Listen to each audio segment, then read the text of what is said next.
안녕하세요. 오늘 주제는 이번 주 월요일에 다뤘던 인플레이션 이슈에 대해서 조금 더 쉽게 이야기를 나눠보는 시간을 가져보겠습니다. 이번 주 기사를 보시면 인플레이션 우려로 인해 증시가 하락한 모습을 보여줬는데요. 이 인플레이션과 주가 그리고 금리의 상관관계에 대해서 한번 이야기를 해보겠습니다. 당연히 이 세 가지 변수를 3변수 함수로 나타낼 수 있다면 경제를 말하기가 아주 편해지겠죠. 근데 한 가지 경제 현상은 사실 이 세 가지 변수뿐만 아니라 무수히 많은 변수가 존재를 하거든요. 그래서 이런 좀 변수를 통제를 해야만 유의미한 결과를 도출할 수 있다고 생각을 합니다. 말이 어려웠는데 결국은 이 지금 코로나 상황에서 인플레이션은 앞으로 주가에 어떠한 영향을 미치는지 요것을 한번 이야기를 해보겠습니다. 우선 이 인플레이션은 경제가 회복되는 국면에서 대표적으로 보이는 현상입니다. 보통 경제 침체기에 각국의 통화 정책을 담당하는 중앙은행에서 통화량을 증가시키면서 물가 상승을 유도합니다. 왜 통화량 증가가 물가 상승으로 이루어질까요? 예시를 들면 시중에 1,000만 원이라는 돈이 있고 휴대폰이 10대 있어요. 그러면 휴대폰 한 대의 가격은 당연히 100만 원으로 책정이 되겠죠. 근데 제가 100만 원이라는 돈을 가지고 있으면 휴대폰 한 대를 구매를 할 수 있는 거잖아요. 근데 만약에 시중에 1,000만 원이라는 돈이 더 들어오게 되면 어떻게 될까요? 시중에 공급된 휴대폰은 10대로 고정이 되어 있고 시중에 2천만 원이라는 돈이 생기게 되므로 휴대폰 한 대 가격은 200만 원으로 올라 버립니다. 즉 물가가 2배로 오르는 거죠. 이것이 중앙은행에서 돈을 풀어 물가를 조정하는 방법인데요. 근데 예를 들어서 이 휴대폰의 가격이 오늘은 100만 원인데 갑자기 내일 200만 원으로 인상된다라고 한번 생각을 해볼게요. 그럼 소비자 입장에서는 이 휴대폰을 오늘 구매를 할까요? 내일 구매를 할까요? 당연히 오늘 구매를 하겠죠. 그러면 전체 가계 소비는 증가할 것이고 이것이 기업의 투자에 활력을 불어넣고 국가 전체의 경기 회복의 시그널이 되는 거죠. 여기까지 인플레이션이 왜 경제 회복과 연관이 있는지 좀 설명을 드렸는데 아직 이해를 못하신 분이 있을까요? 있으시다면 처음부터 한번 다시 들어보시고요. 그럼 이 인플레이션 우려가 주가에는 어떻게 반응하는지 한번 알아볼게요. 이 부분은 좀 두 가지로 나눠서 다룰 건데 첫 번째는 경제 정책과 금리, 두 번째는 금리와 주가의 관계로 나누어서 설명드릴게요. 경기가 좋지 못할 때, 2020년 코로나 상황을 생각을 해보면 경제는 붕괴되었고 개인들은 소비 위축, 자영업자들만 봐도 손님은 안 오는데 월세가 매달 따박따박 나갔던 거죠. 기업도 마찬가지로 회사를 키워보겠다고 돈을 빌려서 투자를 했는데 생각보다 성과가 좋지 않았던 거죠.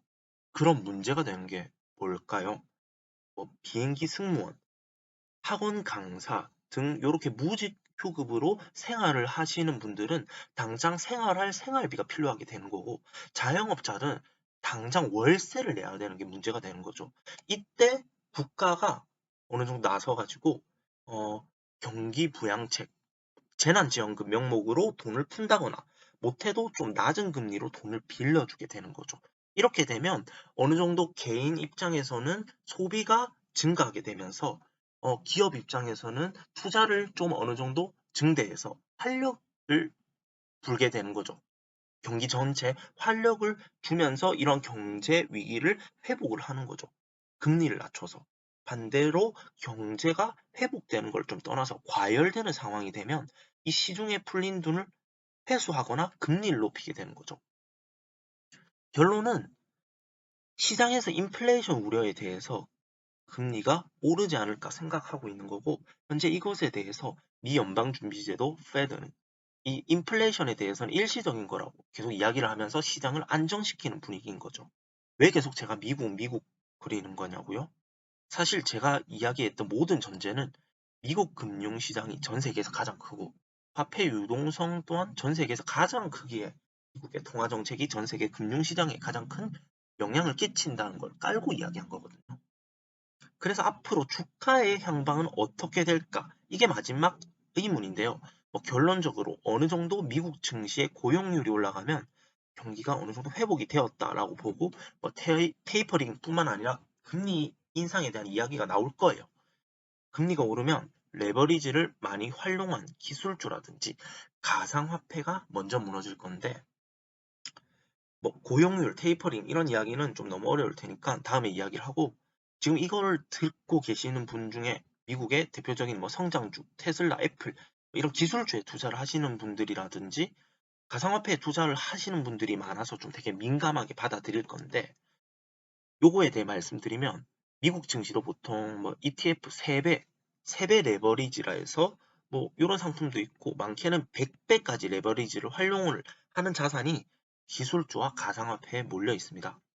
예시를 들어보면 내 돈 1억 그리고 99억을 빌려서 100배 레버리지를 활용을 한다고 가정을 하면 금리가 0.25%일 때는 총 100억 중에 2,500만 원의 이자가 발생을 하는 거고, 근데 만약에 이 금리를 0.5%로 인상하게 되면 자신의 레버리지를 50배로 줄이게 되는 겁니다.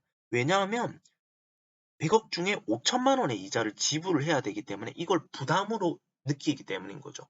그럼 원금 1억, 대출 49억만 남기고 50억을 팔게 되는 거죠.